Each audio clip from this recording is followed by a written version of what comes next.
नमस्ते दोस्तों, welcome to my channel success path. दोस्तों, अभी अभी एमपीपीएससी ने अपना टाइम टेबल घोषित किया है और उसके अनुसार दिसंबर में एमपीपीएससी प्री का नोटिफिकेशन आ जाएगा और 24 अप्रैल को आपकी एमपीपीएससी प्री होने वाली है। तो आज का वीडियो इसीलिए है कि किस तरीके से हम एमपीपीएससी की तैयारी की शुरुआत करें। मेरे साथ बहुत सारे ऐसे स्टूडेंट्स जुड़े हुए हैं जो अभी 12th हैं या फर्स्ट ईयर में हैं, ग्रेजुएशन कर रहे हैं और जिनका एम है एमपीपीएससी या यूपीएससी की तैयारी करना। तो आज जो मैं रूल्स आपको बताने वाली हूँ वो बहुत बेसिक रूल्स हैं जो किसी भी कॉम्पिटिटिव एग्जाम की तैयारी के लिए आपको काम आएंगे और यूपीएससी और एमपीपीएससी के लिए 100% इन रूल्स को आप फॉलो कर सकते हैं। सबसे पहली बात यह है कि कोई भी कॉम्पिटिटिव एग्जाम यदि आप देना चाहते हैं तो सबसे पहले आप में धैर्य होना चाहिए, क्योंकि कॉम्पिटिटिव एग्जाम एक चरण में नहीं होती कि बस आपने एग्जाम दे दी, आपका रिजल्ट आ गया, आप पास हो गए, बल्कि ये कई चरणों में होती है।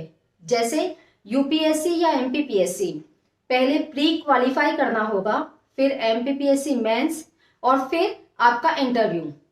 इसमें प्री जो है वो तो केवल क्वालिफाइंग होता है, लेकिन मेंस और इंटरव्यू इनके मार्क्स जुड़कर आपकी मेरिट लिस्ट तैयार होती है। तो जब हम तैयारी शुरू करते हैं तो बहुत बड़े बड़े सपने हमारे मन में संजोए रहते हैं और ये लगता है कि इन सपनों को पाने के लिए हम कुछ भी कर सकते हैं, लेकिन तैयारी के बीच में कई बार हमारा मोटिवेशन बिल्कुल खत्म हो जाता है। हम लोगों को लगता है कि हमसे तो अब ये नहीं हो पाएगा।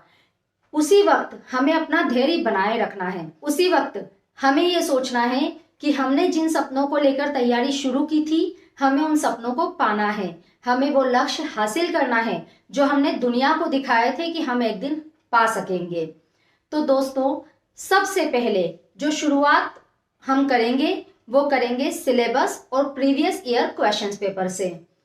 आपके सामने कोई भी एग्जाम की अगर आप तैयारी कर रहे हैं तो सबसे पहले उसका सिलेबस और पुराने पेपर ये जरूर होना चाहिए। जब तक आपके पास प्रीवियस ईयर्स पेपर्स नहीं होंगे, आप ये समझ ही नहीं पाएंगे कि एग्जाम का पैटर्न कैसा है, किस टॉपिक से कितने सम्स आते हैं, किस टॉपिक से किस तरीके की चीजें पूछी जाती है। तो सबसे पहले आपका सिलेबस जो है उसको आप हार्ड कॉपी में अपने पास रखिए और कोई भी अच्छे संस्थान की आप प्रीवियस ईयर क्वेश्चन पेपर ले सकते हैं, उनको अपने टेबल पर हमेशा रखिए। अब क्या करना है, सबसे पहले सिलेबस को लगभग 3 बार अच्छे से पढ़ना है। देखिए, इसलिए कह रही हूं 3 बार क्योंकि पहली बार में तो आपको कुछ समझ ही नहीं आएगा कि ये क्या क्या लिखा है।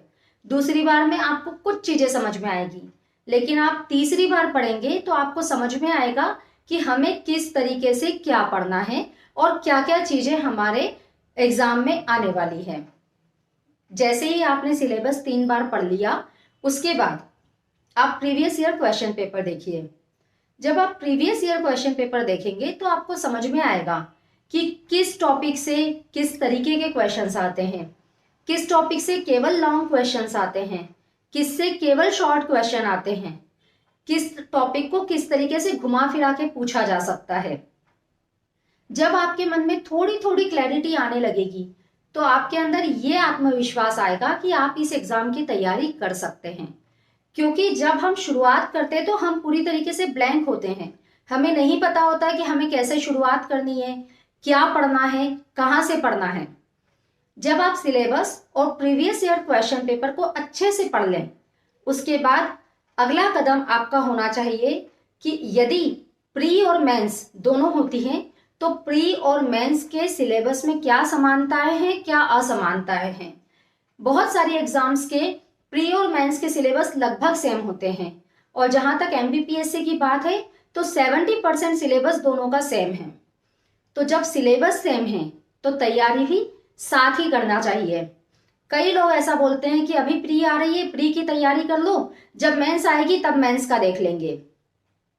देखिए, एमपीपीएससी के मेंस में 3 मार्कर क्वेश्चंस आते हैं। वो 3 मार्कर क्वेश्चन आपको ये ऑब्जेक्टिव सॉल्व करते समय समझ में आ जाएंगे कि इस तरीके के 3 मार्कर क्वेश्चन बन सकते हैं। तो जब हम तैयारी करें और जो टॉपिक्स हमारे प्री में भी है और मेंस में भी है, तो कोशिश करें कि उसको मेंस के हिसाब से तैयार करें, ताकि उसको बहुत डीप में पढ़ सकें और जब ऑब्जेक्टिव आए तो उसको भी अच्छी तरीके से हम सॉल्व कर सकें। अब कोई भी कॉम्पिटिटिव एग्जाम हो, उनका स्तर बहुत बढ़ गया है। आप जो सोच नहीं सकते वहां तक एमपीपीएससी और यूपीएससी जाती है। इसलिए टॉपिक को केवल ऊपरी तौर पर ना देखें, सतही तौर पर देखने से किसी भी एग्जाम में सिलेक्शन होना बहुत मुश्किल है। आपको टॉपिक को बहुत अच्छे से और बहुत गहराई से पढ़ना होगा। आपको कौन सा सब्जेक्ट किस बुक से पढ़ना चाहिए, कौन से बुक अच्छी है या कौन से ऑथर की बुक आपको लेनी चाहिए, इसके बारे में एक नया वीडियो मैं जल्दी ही लेकर आऊंगी। बट आज हम केवल रणनीति की बात करेंगे कि हमें किस तरीके से शुरुआत करनी है और जब शुरुआत कर दी है तो किन किन चीजों का ध्यान रखना है। आपको सबसे पहले अपना एक टाइम टेबल बनाना है। देखिए दोस्तों, मैं 16 से 18 घंटे की तो बात नहीं करती, लेकिन दिन में 8 से 10 घंटे आपको अपनी तैयारी को जरूर देने होंगे। आप सोच लीजिए कि 1 साल का समय मेरे पास है, जिसमें मैं इतनी मेहनत कर लूं, इतनी मेहनत कर लूं कि मेरा भविष्य जो आगे चलकर मेरा जीवन बनेगा वो इतना सुनहरा हो जाए कि मुझे किसी चीज में कोई कमी न रहे। जब हम अपने सपनों के लिए काम करते हैं तो हमारा दिल हमारे साथ होता है। तो कोशिश करें कि रेगुलरिटी आपकी बनी रहे। जब तक आप कंसिस्टेंट नहीं रहेंगे, आपकी तैयारी सही तरीके से नहीं हो पाएगी। कॉम्पिटिटिव एग्जाम कंसिस्टेंसी मांगती है। आप रेगुलर तैयारी करेंगे तभी आप अपना लक्ष्य प्राप्त कर पाएंगे। अगर आपने रेगुलर तैयारी नहीं की, मान लीजिए कि आप अब तो जोश जोश में उड़ गए कि दिसंबर में नोटिफिकेशन आ ही जाएगा और मैं अप्रैल तक तो बिल्कुल अपना इतनी अच्छी तैयारी कर लूंगा कि कोई बात नहीं, लेकिन मालूम पड़ा कि दिसंबर में किसी कारण से नोटिफिकेशन नहीं आया या अप्रैल की जगह एग्जाम जो है वो जुलाई अगस्त तक चली गई, तो क्या होगा?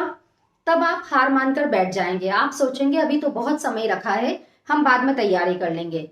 और यही हम गलती करते हैं। ओलंपिक गोल्ड मेडल विजेता डैन गैबल, इनका मैं एक कथन आपके सामने रखना चाहूंगी। उन्होंने कहा था कि जब मैं थक जाता और हार कर बैठना चाहता, तब मैं ये सोचता कि मेरा कॉम्पिटिटर अभी क्या कर रहा होगा, और जब मैं अपनी सोच में ये देखता कि मेरा कॉम्पिटिटर अभी भी तैयारी कर रहा है, तो मैं दुगनी मेहनत से तैयारी करता। और जब मैं ये देखता कि मेरा कॉम्पिटिटर थक कर बैठ गया है, तो मैं और भी ज्यादा मेहनत करता। यही बात आपको अपने साथ लागू करनी होगी। देखिए, बहुत सारे लोग हैं जिनके सपने एमपीपीएससी यूपीएससी से जुड़े हुए हैं। बहुत सारे लोग हैं जो अपनी तैयारी को बहुत अच्छे से कर रहे हैं। यदि हम इन लोगों से प्रतिस्पर्धा करना चाहते हैं तो हमें भी इतना अपना समय, अपनी एनर्जी, सब कुछ अपना देना पड़ेगा, तब हम तैयारी कर पाएंगे। बहुत से लोग बोलते हैं कि रोज पढ़ने की आवश्यकता नहीं है या रोज केवल 2-3 घंटे पढ़ लिए तो हो जाएगा। देखिए, जो लोगों की तैयारी अच्छे से है वो 2-3 घंटे भी पढ़ेंगे, रिवीजन हो जाएगा और उनका सिलेक्शन हो जाएगा। लेकिन यदि आप नए हैं और आपने अभी पढ़ना शुरू किया है, तो मेरा आप सभी से अनुरोध है कि सतही तौर पर नहीं पढ़ना है। आप पढ़ें तो बहुत बहुत गहराई से पढ़ें, ताकि कहीं से भी क्वेश्चन आए तो आप उसको सॉल्व कर सकें। 8 से 10 घंटे की पढ़ाई कोई बहुत बड़ा काम नहीं है। यदि आप नॉन वर्किंग है, यदि आप स्टूडेंट हैं, घर पर बैठकर तैयारी कर रहे हैं, तो 8 से 10 घंटे निकालना कोई बड़ी बात नहीं है। और इस तैयारी को लेकर आप इतने कॉन्शियस भी मत हो जाएं कि अपने परिवार को भूल जाएं, फ्रेंड्स को भूल जाएं। आप तैयारी कीजिए, 8 से 10 घंटे रोज अपनी पढ़ाई को दीजिए, और उसके बाद का समय आप फ्रेंड्स को दे सकते हैं, फैमिली को दे सकते हैं। कभी कुछ अच्छी लगी तो कोई मूवी देख सकते हैं, कोई वेब सीरीज देख सकते हैं। आप अपने आप को कोई बंधन में मत बांधिए कि मैं सबसे दूर होकर, एकदम आइसोलेट होकर और इस तरीके से तैयारी करूंगा।